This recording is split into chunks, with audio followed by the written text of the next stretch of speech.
అందరికీ నమస్కారం. Welcome to my channel. అమ్మతోడు ఛానల్కి స్వాగతం.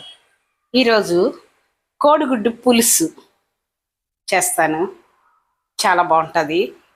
మంచిగా టేస్ట్గా పుల్లగా చాలా రుచిగా ఉంటుంది.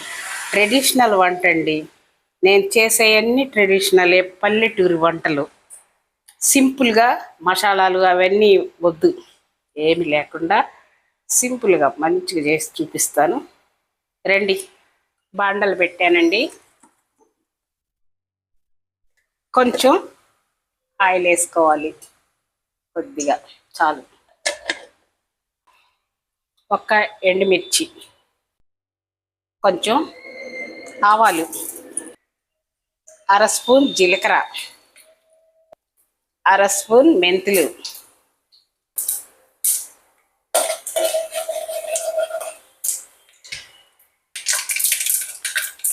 2 ఉల్లిపాయలు, కొంచెం కరివేపాకు,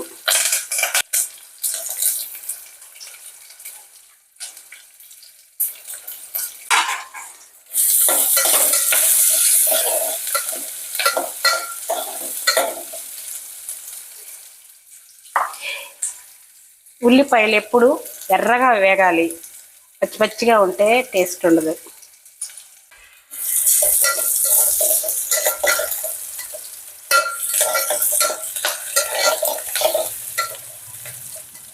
ఎర్రగా ఏగిరి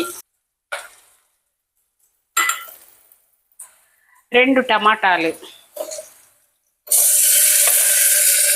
ఒక పచ్చిమిరపకాయ, 2 టమాటాలు,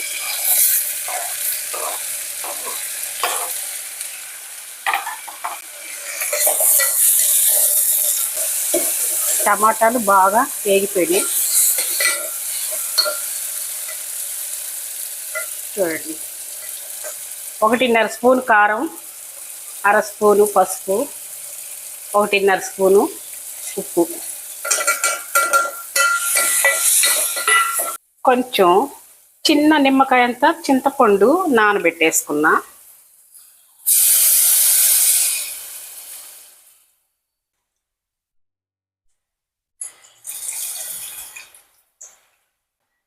నాలుగు కోడిగుడ్లు,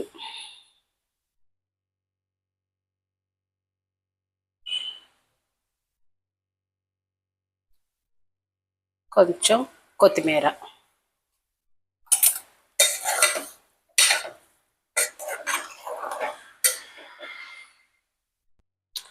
ఇది బాగా ఉడికిన తర్వాత మళ్ళీ చూడండి. ఇది పల్లెటూరి వంట అండి. వాళ్ళు బాగా పొలాలకు వెళ్ళేసి వచ్చి అప్పటికప్పుడే చాలా టేస్టీగా వండుకుంటారు. ఇది ఎవరైనా చేసుకోవచ్చు, చాలా రుచిగా ఉంటుంది. చూడండి. గుమగుమలాడే కోడిగుడ్డు పులుసు రెడీ. రండి, టేస్ట్ చేద్దాం. ఇదిగోండి గుమగుమలాడే కోడిగుడ్డు పులుసు. చాలా టేస్టీగా ఉంటుంది. మీరు కూడా చేసుకోండి. ఇప్పుడు ఎలా ఉందో టేస్ట్ చేస్తాం.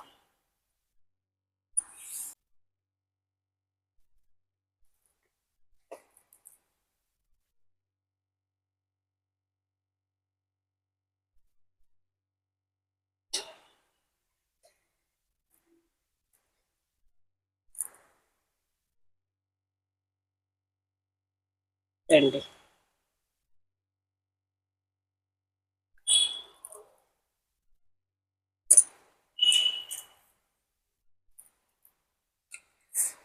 చాలా బాగుందండి. చాలా బాగుంది నిజంగా. ఇలాగే చేసుకోండి సింపుల్గా, అసలు ఏమి వేయొద్దు. చాలామంది ధనియాల పొడి అని, అల్లం వెల్లుల్లి పేస్ట్ అని ఏమేమో వేస్తారు. అవన్నీ వద్దు అసలు. ఆవాలు, జీలకర్ర, మెంతులు చాలు.